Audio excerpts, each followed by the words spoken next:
last week on Legally Kidnapped. Good evening. Our top story this week, a new federal report shows a drop in child abuse rates for the third year in a row. In California this week, the head of the Los Angeles Department of Children and Families gets the boot, but she will still get to keep her $260,000 a year salary and her new job as Assistant County Executive in charge of educational initiatives. The Ninth Circuit Court of Appeals overturns a ban on the military's practice of recruiting children into Northern California towns. The state of Iowa still refuses to fix its out-of-control child abuse registry, and due to a long and chronic history of failures and screw-ups, the state of Kentucky has decided to revamp the way it administers child protection. The New Jersey Department of Youth and Family Services is still failing to meet federal requirements for reuniting foster children with their biological families. A case review into the child protective industry of southeast North Dakota found that workers were slow to respond to child abuse reports and didn't try hard enough to involve the fathers. In Oklahoma, workers think they're worth another $2,400 a year.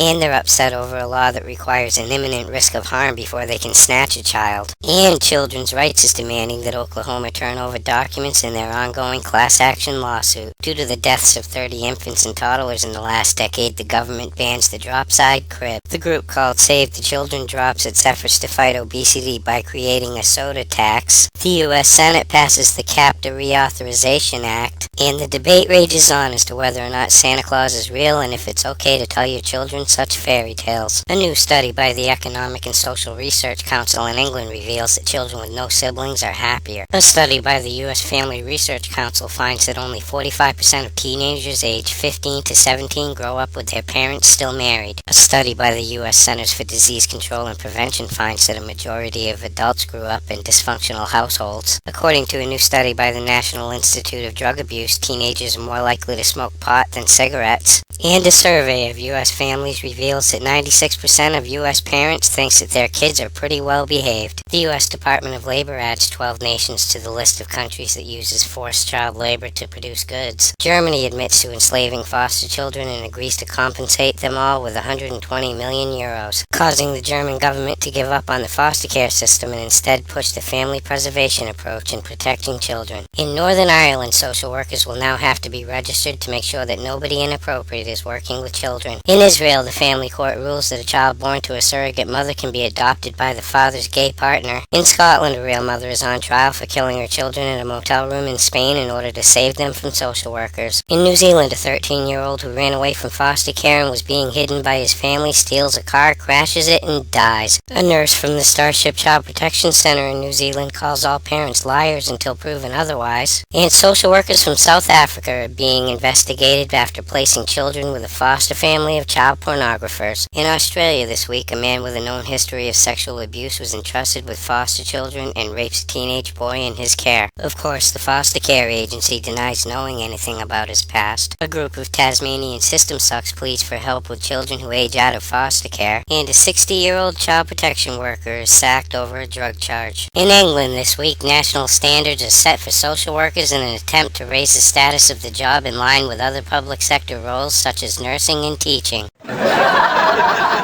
And social workers must not be overworked.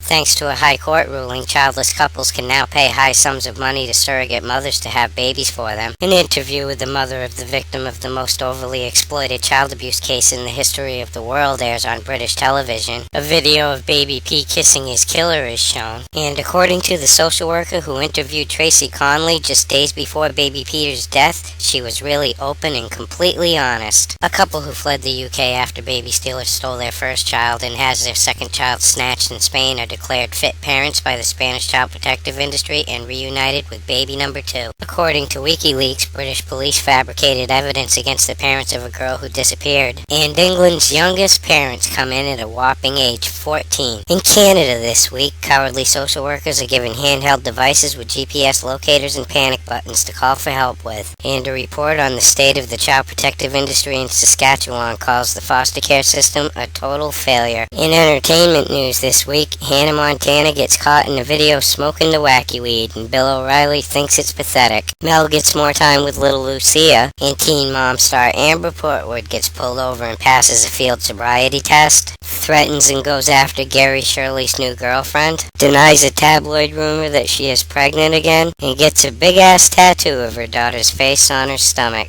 In Oregon, a man who claims he was repeatedly molested for years by his foster mother sues the child protective industry for $5.25 million. And a California mother and health group sues McDonald's over the Happy Meal toy being used to market unhealthy foods to children. In this week's Foster Crimes Report, a social worker from China is behind bars for having sex with underage girls at a children's home. A former child protective worker from California gets 9 years in jail for her false molestation extortion plot. A California foster dad pleads not guilty to homicide charges in the death of a 3-month-old foster child. A woman from Cleveland, Ohio is arrested for mistreating her foster children. And a school principal from Chicago is charged with threatening to kill a cop who he claimed was having an affair with his wife. In California, a mother is being investigated by the child protective industry after a neighbor's Great Dane snatched her infant from her and dragged her 200 feet. A father is harassed by CPS for feeding his kid organic food. The mother of a missing foster child from New York gets busted for pulling a knife on her boyfriend. In Florida, a daycare owner is found not guilty of failure to report child abuse. The woman who falsely accused members of the Duke lacrosse team of rape is convicted of child abuse. And finally, tonight in Nebraska, a 79-year-old grandmother who wanted to get custody of her 2-year-old grandson was scammed out of $250 by a state worker who, after taking the money, sent her to an address to pick him up, but he wasn't there. For these stories and all the latest dirt on the child protective industry, visit www.legallykidnapped.com. And until next week, this is Baby LK,